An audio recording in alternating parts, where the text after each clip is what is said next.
जय श्री कृष्ण। राधे राधे दर्शकों अब तक हम आपको कार्तिक मास महात्म्य के एक अध्याय से लेकर 27 अध्याय की कथा का श्रवण करवा चुके हैं। अगर आप कार्तिक में कुछ भी नहीं कर पाते हैं तो सिर्फ कथा श्रवण से ही आपको कार्तिक मास महात्म्य का फल अवश्य ही प्राप्त होता है। अब हम चलेंगे 28वें अध्याय की ओर, जिसमें हम धर्मदत्त और पार्षद की कथा का श्रवण कर रहे हैं। धर्मदत्त ने पार्षदों से आगे क्या पूछा, आइए जानते हैं। 28वें अध्याय में धर्मदत्त ने पूछा, मैंने सुना है कि जय और विजय भी भगवान विष्णु के द्वारपाल हैं। उन्होंने पूर्व जन्म में ऐसा कौन सा पुण्य किया था जिससे वे भगवान विष्णु के समान रूप धारण करके वैकुंठ धाम के द्वारपाल हुए। दोनों पार्षदों ने कहा, ब्राह्मण, पूर्व काल में तृणविंदु की कन्या देवहूति के गर्भ से महर्षि कदर्म की दृष्टि मात्र से 2 पुत्र उत्पन्न हुए। उनमें से बड़े का नाम जय और छोटे का नाम विजय हुआ। पीछे उसी देवहूति के गर्भ से योग धर्म के जानने वाले भगवान कपिल उत्पन्न हुए। जय और विजय सदा भगवान की भक्ति में तत्पर रहते थे। वे नित्य अष्टाक्षर मंत्र का जप और वैष्णव व्रतों का पालन करते थे। एक समय राजा मरुत ने उन दोनों को अपने यज्ञ में बुलाया। वहां जय ब्रह्मा बनाए गए और विजय आचार्य। उन्होंने यज्ञ की संपूर्ण विधि पूर्ण की। यज्ञ के अंत में अवभ्रस्थान के पश्चात राजा मरुत ने उन दोनों को बहुत धन दिया। धन लेकर दोनों भाई अपने आश्रम पर गए। वहां उस धन का विभाग करते समय दोनों में परस्पर लाग डांट पैदा हो गई। जय ने कहा, इस धन को बराबर बराबर बांट लिया जाए। विजय का कहना था, नहीं, जिसको जो मिला है वह उसी के पास रहे। तब जय ने क्रोध में आकर लोभी विजय को शाप दिया, तुम ग्रहण करके देते नहीं हो, इसलिए ग्राह अर्थात मगरमच्छ हो जाओ।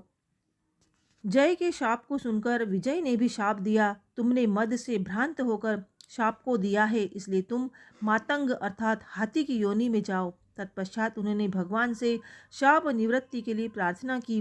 श्री भगवान ने कहा, तुम मेरे भक्त हो, तुम्हारा वचन कभी असत्य नहीं होगा। तुम दोनों अपने ही दिए हुए इन शापों को भोग कर फिर से मेरे धाम को प्राप्त होगे। ऐसा कहकर भगवान विष्णु अंतर्ध्यान हो गए।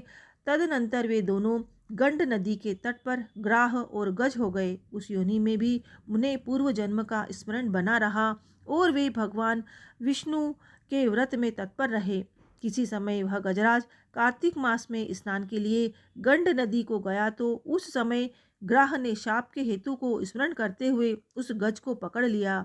ग्राह के पकड़े जाने पर गजराज ने भगवान रमानाथ का स्मरण किया।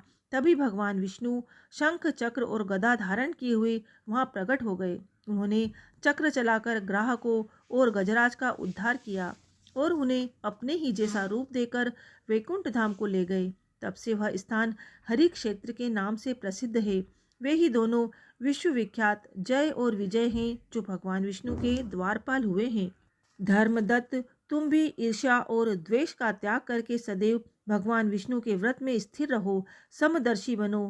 कार्तिक, माघ और वैशाख के महीनों में सदैव प्रातःकाल स्नान करो। एकादशी व्रत के पालन में स्थिर रहो। तुलसी के बगीचे की रक्षा करते रहो। ऐसा करने से तुम भी शरीर का अंत होने पर भगवान विष्णु के परम पद को प्राप्त होगे। भगवान विष्णु को संतुष्ट करने वाले तुम्हारे इस व्रत से बढ़कर न यज्ञ है, न दान है और न ही तीर्थ है। हे विप्रवर, तुम धन्य हो जिसके व्रत के आधे भाग का फल पाकर यह स्त्री हमारे द्वारा वैकुंठ धाम में ले जाई जा रही है। नारद जी बोले, हे राजन, धर्मदत्त को इस प्रकार उपदेश देकर वे दोनों विमानचारी पार्षद उस कलहा के धाम वैकुंठ धाम को चले गए।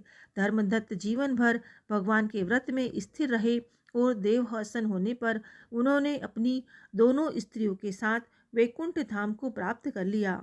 इस प्राचीन इतिहास को जो सुनता है और सुनाता है वह जगत गुरु भगवान की कृपा से उनका सानिध्य प्राप्त कराने वाली उत्तम गति को प्राप्त होता है। तो ये थी गजेंद्र और ग्राह के मुक्ति की कथा। कल हम अगले अध्याय की कथा का श्रवण करेंगे, तो प्लीज़ चैनल को सब्सक्राइब जरूर कर लीजिएगा आगे की कथा श्रवण करने के लिए। जय श्री कृष्ण। राधे राधे।